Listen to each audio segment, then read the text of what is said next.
Más típica italiana. Mula sa bansa ni Miss Ecuador, Mafalda Arboleda.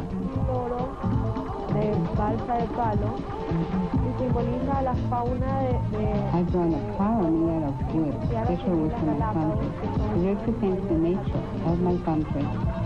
And a gift from Miss Costa Rica, Yasmin Morales Camacho.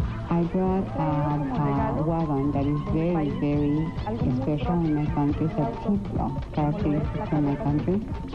The bidders are indeed lucky with these items, pero mas maswerte ang nakakuha ng mga rare and priceless national memorabilia, like the gift of Miss Mexico, Fabiola Perez Robirosa, a hardbound book on Mexican art. Mula kay Miss Panama, Maria Sofia Velasquez.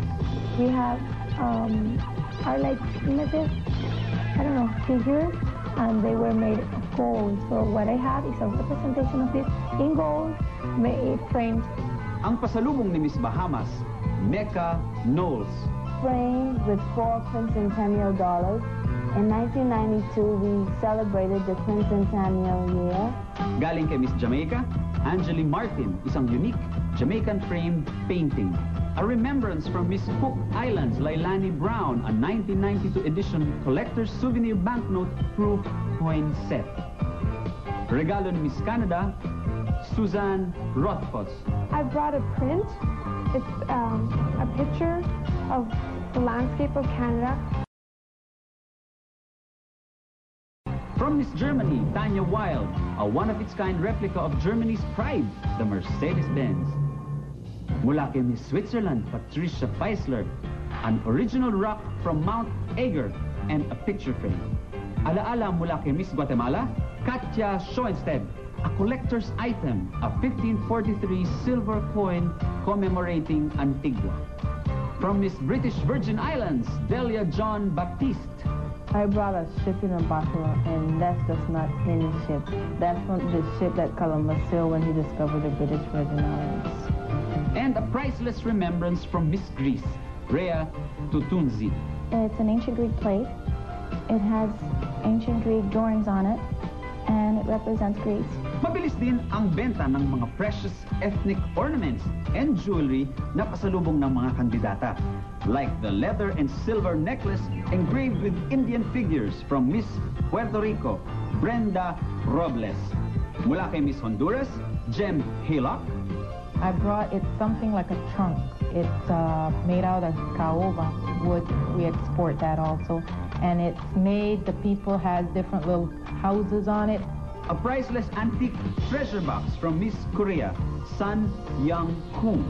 An ethnic neckpiece from Miss Venezuela, Minorca Mercado. A silver-plated earrings and necklace set from Miss Chile, Constanza Barbieri Sanz. From Miss Brazil, Valeria Melo, 60 pieces of semi-precious stones na may bonus pa. 6 na Brazilian compact discs at isang long-playing album. A 24-karat gold kiwi pendant from Miss New Zealand, Nicola Brighton.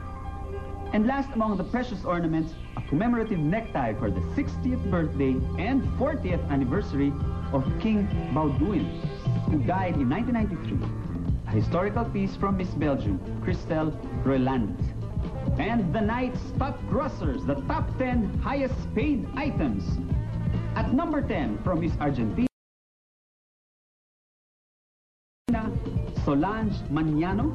Está tallada a mano. It's made of marble and onyx, and it's worked by hand.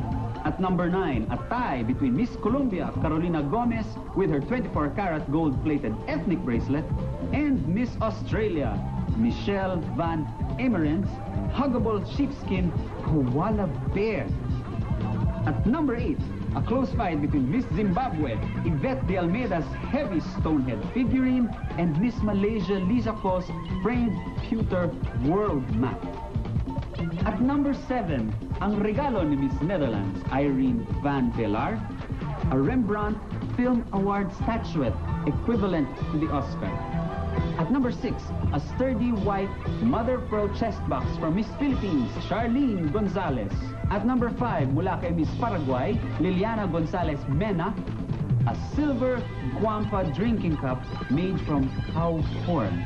At number 4, a triple knot among Miss Taiwan, Republic of China, Chong Xiongwu, and her 200-year-old Emperor's teapot, Miss Great Britain, Michaela Pike's 2 18th century antiquarian prints, and a gift from Miss Egypt, Gada El Salem, a commemorative plaque of the Pharaoh and Queen Nefertiti. Number 3, from Miss Thailand, Aria Chumsai, is a bronze classic Thai dance statuette. At number 2, a one-of-its-kind souvenir from Miss Hungary, Sylvia Forian. Herandi Bailan. It's made the very famous people. The name is Andras Baz. And the top-notcher from Miss USA, Lou Parker, a commemorative soccer ball signed by the U.S. World Cup soccer team, sold to Mr. John J. De Castro for 76,000 pesos. The grand totals are staggering, and it made everybody in the ballroom happy and contented, most especially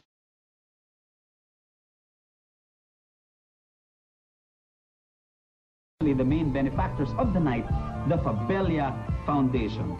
Ang center namin is a diagnostic center for psychotic vagrants, mendicants, at mga transients. You know, there are a lot of center, probably will be needing also the same, but a bit we are lucky this year.